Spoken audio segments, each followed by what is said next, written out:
Right, in this video, I'm going to be giving you the step-by-step guide on the oil palm production in Nigeria. And the section I'm going to be talking about is right from the land preparation, planting, and also transplanting.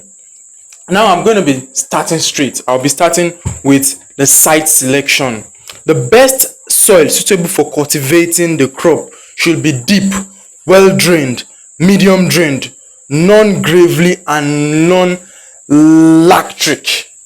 And for the land preparation operation should involve clearing the existing shrubs, felling of existing trees, and burning them. That is if where you bought is like a very bush area with lots of trees.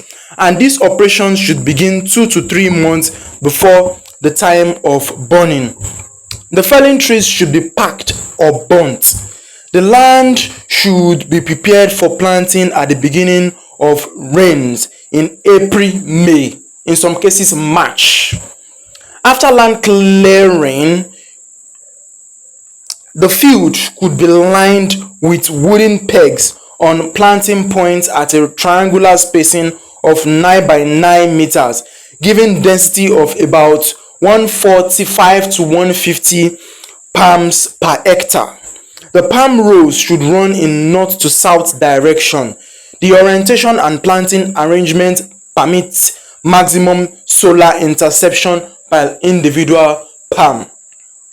Since the soil is usually left bare after burning, erosion may cause serious problems to the soil, and as such, it may be necessary to plant legume covers to protect the soil from erosion and to check the invasion of troublesome weeds.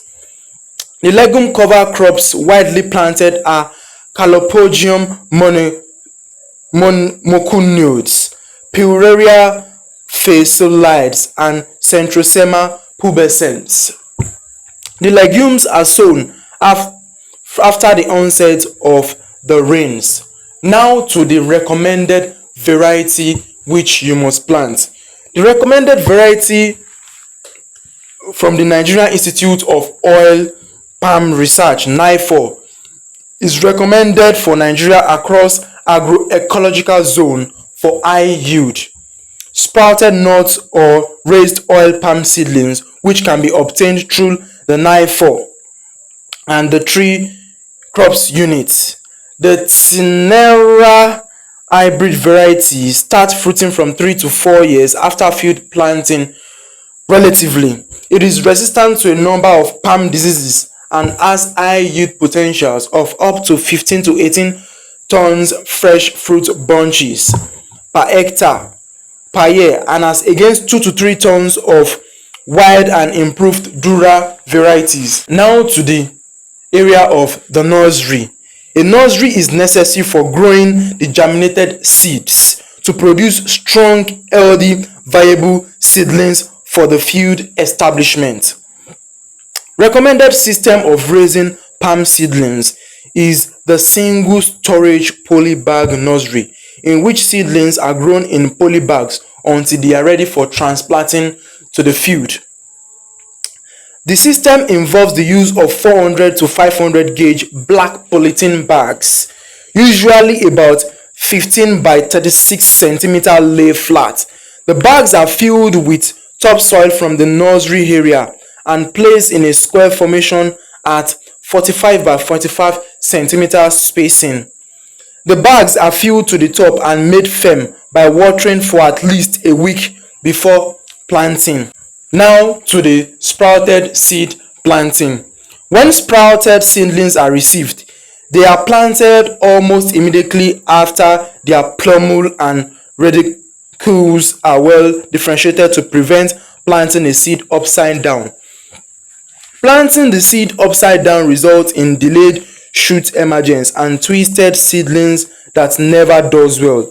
The depth of planting should be more than 2.5 centimeter, taking care not to damage the radicule and plumule. Planting starts in mid-April and ends June, but in Nigeria, you could still keep planting till like September. and when rain stabilizes, in order to ensure uniform seedlings emergence and good take-off. As soon as planting is done, mulching with partially shredded oil palm bunch refuse or dry grasses. Seedlings raised in polybags have a higher rate of survival, faster field establishment, and minimum transplanting shock. Now to the fertilizer application in nursery. Application of a compound fertilizer NPK magnesium in the ratio 12:12, 17:2 at the ratio of 14 gram, that is 1 tablespoonful per seedling per application in 2 doses at least 2 and 8 months after planting is recommended. The fertilizer should be spread in a ring about 7.5 centimeters away from the seedling to avoid scorching of the leaves. Now to the watering of the nursery. During the dry season, the seedlings should be watered with 2 liters of water applied in equal doses per week. A large amount may be required in a severe harmattan condition, that is during the very dry season. Now, I'm going to be discussing the 3 main insect pests that is associated with the oil palm trees. The first is termites. They attack and destroy the root system of seedlings in the soil, which may cause seedlings to be pale, stunned, or dead in heavy infestations. Termites may be controlled culturally by increasing the frequency and volume of watering during the dry season from November to onset of the next rainy season. Another one is grasshoppers. Grasshoppers feed on the leaves and may cause considerable deterioration to nursery seedlings. The young nymphs are the most destructive stage of these grasshoppers, can be controlled by handpicking and destroying the nymphs at low infestation or by spraying a good insecticide. But I think an insecticide would be better. Then another is the beetroot, the small weevils. The adult weevil lays eggs on cut parts or tiny holes it finds in the petioles, leaves, or bezels or bulb of seedlings.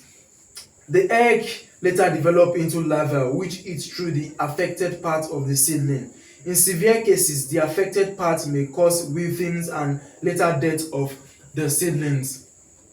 In order to minimize its attack, it's advisable to provide light shadings during the dry season or period of drought during July to August. Now to the transplanting section, transplanting to the field. The ball of the earth method of transplanting is the best method. Polybag seedlings are best transplanted with all the soil in the bag. Transplanting of seedlings should commence when they have attained the age of 10 to 12 months. The operation should start as soon as the rain becomes regular and be completed at least 2 months before the rain ceases. The following steps are involved in the method of transplanting. The first is dig the hole big enough to accommodate the ball of the earth. The second is separate the topsoil from the subsoil. Then third is lift the polybag seedlings carefully to the planting point to avoid disturbing the ball of the earth. Then tear off the polybag carefully and slide the ball of the earth into the planting hole rather. Then make sure the surface of the ball of the earth levels up with the soil surface. Then fill the gap with the topsoil and ram gently with a stick to avoid waterlogging and ensure fair establishment of seedlings. I hope with these practices and the stages I've given to you right in this video, you've been able to at least grasp enough knowledge of how you can grow a successful oil palm that is going to fruit an everlasting cash flow asset for you. Something which can last for 25 to 40 years depending on the species you go for. Or advise you go for the F1 hybrid Tenera. And I hope with this method I've given to you, you would have a disease resistant plant. If you learned something new in this video, turn on the subscription button.